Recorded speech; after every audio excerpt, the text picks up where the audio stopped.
Hey there friends and enemies, JoPa here again, and today I wanted to go over a secret archetype in Remnant 2 that I am having an absolute blast with, and that is the Engineer. I'm going to show off some gameplay, how to get this, as well as go over all its skills and traits and all that kind of good stuff. But first and foremost, in order to get the Engineer, you're actually going to need a specific set of circumstances in your campaign. So you're going to need to start on Nehrud at the Forgotten Prison. If you don't do that, then you won't be able to obtain that. So just keep that in mind. You can re-roll your campaign in order to find it. You're going to proceed forward and go through your first open area. I got the Abyssal Rift.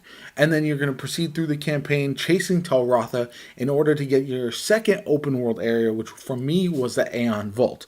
Once you get to that second open world area, you are not going to know where this thing is unless you have the Explorer archetype, in which case you can use its 10th level skill in order to find secrets around the map. But if you don't do that, you can still get this no problem. Essentially, you're going to look for a gap between some rocks. It's going to be along the edge of the map, so essentially you're just going to be looking for it. It might take some time, but it's not that difficult overall. You're just going to look for it. You will have to proceed into the poison, and you're going to cough first, but make sure you have some light armor on. If you do that, you're going to be able to move forward a lot quicker.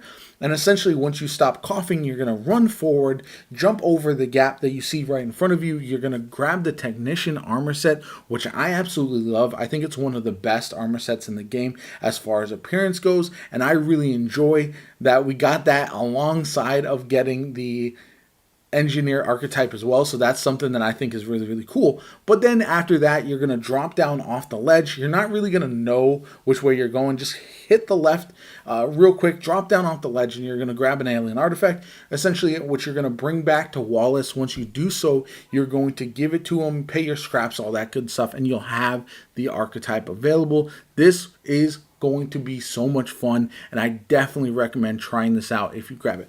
Again, searching for it may be a little bit of a pain. You're going to do some trial and error. Once you drop down and get the item, you're going to die there. If you go into the gas and it's the wrong area, you're going to die there as well. But it doesn't matter. It's well worth trying to get this archetype. Now, going over exactly what this archetype does, it has a lot of interesting traits and perks and all that kind of good stuff. So let's go through them one by one.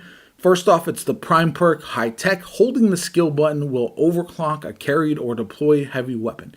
Overclocking grants infinite ammo, increased fire rate, and a 25% damage increase for 15 seconds.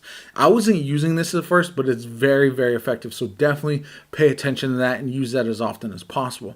Then we've got the damage perk Metal Worker.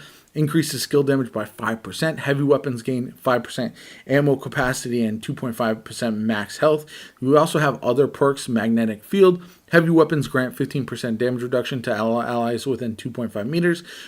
Heavy mobility. This is when you want to start using the turrets that you get. You can either put them on the ground or you can pick them up and walk around with them. That is not really recommended until you have the heavy mobility perk, where you get mobility speed while carrying a heavy weapon is increased by 35%. And then surplus, using a relic refills 15% of heavy weapon ammo. Bonus is doubled with heavy weapon is stowed. So all of those are very, very nice. It also has the archetype trait Fortify, increases armor effectiveness by 10%. You can combine this with something like a Challenger to really make a super tanky build, and I really like that kind of combination. But I'll be interested to see when I do my dual archetypes which ones I'll be using the most with the Engineer. Now, as far as the skills, this is where it gets really juicy. The first one is the heavy weapon Vulcan. This is a Vulcan cannon turret which lasts until its ammo is exhausted. Turrets that can aim will prioritize targets that the player aims at. Press skill again to enable autonomous targeting. So essentially, you want to keep that in mind, because you want to make sure that it's, depending on what you're doing, like if you are fighting a boss, then aiming at your same target is a good thing. But if you have a swarms of enemies, you want it hitting other enemies as well. So that's when you're going to want to press the skill again in order to use it. You can also, like I said, pick up the weapon by holding the skill button, and essentially it'll be heavy carry mode. You're very slow if you do that. Like I said, it's not a lot of fun in my opinion. You're much better off dropping the turret, especially until you have all the other perks unlocked. you're better off dropping the turret down and doing damage while the turret is available. But this turret combines with a lot of other things. It actually acts as a companion, so whenever you have bonuses to companion damage, like with your summoner archetype, that is another one of the secret ones, you're actually going to get a lot of bonuses with your turrets. So that's why this thing can be very, very interesting, and I can't wait to mix and match some of those perks. Then the second skill is actually a flamethrower. Same thing as the first one, the Vulcan. This one you're going to drop down. It's going to be more close range, and it's going to be a flamethrower that does a lot more chunky damage. And I actually like this one a lot. I don't have any gameplay saved, unfortunately, of this one, and I don't have the final heavy weapon unlocked, but this is one that I would definitely recommend trying out. I always love a good flamethrower in a game, so I really think that's going to be very, very good.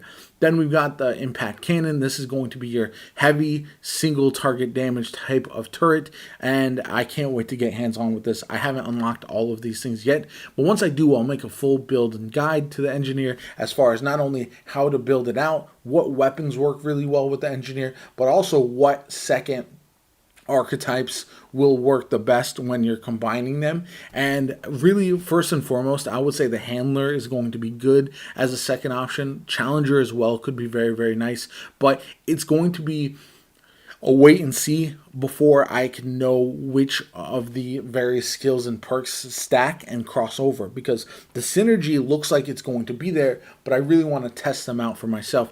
Like I said before, the Challenger might be fun to run with, like a heavy turret tank build where you can pick up your turret and just kind of walk at enemies because of all the damage resistance and everything you have. That could be a lot of fun. Like I said, combining with the summoner or the handler in order to juice up your turrets as much as possible could be very, very good, and I'm looking forward to that as well. But I think there's a lot of potential options, and I won't be surprised if we see the engineer all the time when it comes to not only endgame builds, but also a variety of different types of content, whether it is the hardest content in the game or just casual content, because it is a build or an archetype that is very fun. It has a lot of potential awesome uses, and it's one that I think I'll be maining here going forward, unless I do get the summoner and I really want to pair that with the handler. But that's why you're able to kind of make multiple characters.